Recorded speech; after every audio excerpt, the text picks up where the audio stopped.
On January 3, 2020, the U.S. military sent a drone strike near the Baghdad International Airport, ordered by President Trump and killing 10 individuals, most importantly Qasem Soleimani, an Iranian military general. As quickly as the new decade had come by, so had rumors of war. Fear, anxiety, and panic now fill a haze of wary citizens of a situation so unexpected. Well, that begs the question, why did we kill Soleimani?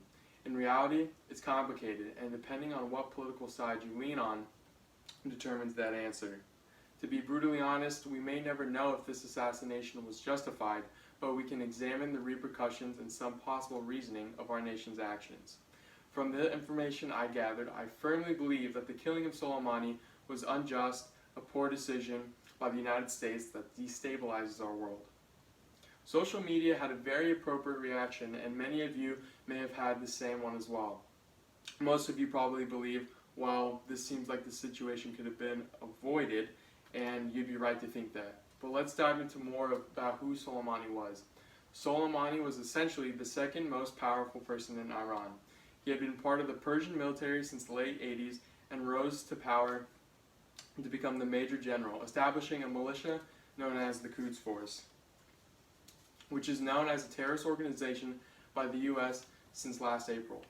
Working with the supreme leader of Iran, Soleimani helped unite a fractured Middle East, to be that through the establishment of militaries among countries such as Iraq, Syria, Lebanon, and Jordan. He created 6 terrorist organizations and 3 of those that are recognized to be corrupt.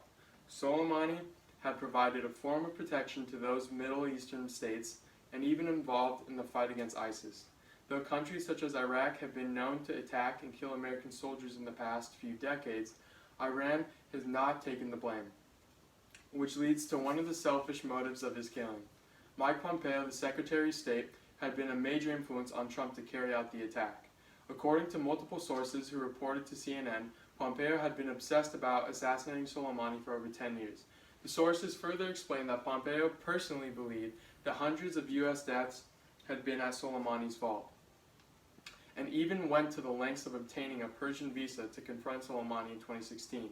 Many Democrats of Congress were unaware of the decision, and Pompeo was easily able to convince Trump to carry out the actions that was clearly personally motivated. A national decision should be well thought out and not requiring erratic justifications.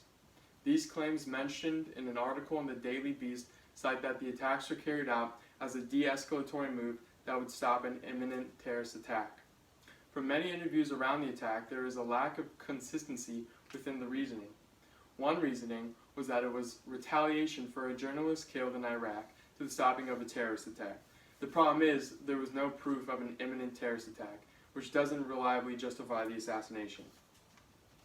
Another possible reason behind the attack was to gather support for Trump to be reelected, but may have ultimately backfired.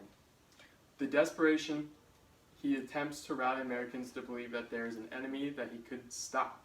I believe this is enough evidence to suggest that the assassination was unnecessary, poorly planned, and unjustified. But now what? What does this mean for the United States and the rest of the world? Regardless, there are always consequences to our actions. So far from what we know, the only retaliation has been a bombing of the U.S. military base, with luckily no one had been killed. But as always, it is much more complex. Soleimani was revered through the Middle East and had been viewed as an important public figure, someone who brought unification. Killing that important of a leader thus creates outrage. Now we have provided another reason for terrorist organizations of the Middle East to retaliate. Not only that, but more destabilization within those countries. Even though many favored Soleimani, there were those who celebrated his death. According to PBS, both Syrians and Persians were indifferent to the death of Soleimani, since he influenced bloodshed in their respective countries. But this creates a schism between those who did and don't support him, possibly influencing the start of civil wars which have been known to plague the Middle East. For example, Soleimani defended the Syrian government. With his influence, their government becomes weaker and civilians see an opportunity to resist. Regardless of what is right or wrong, people will suffer from it. The death of Soleimani also grew the speculation of a World War III. With the movement of troops to Iraq, many fear that a hot war may begin. I can speak from personal experience since one of my closest friends is in the reserves. but the fear of being sent to war is very real, and it is a terrifying thought. This assassination was a petty attempt to gain Republican support and a strong example of our weak leadership. In this situation, you have to look at what was gained and what was lost.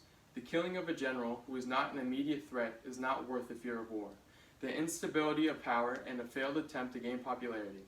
The killing of Soleimani was that of a personal vendetta, and one I'm sure will be regretted. Thank you. Yay!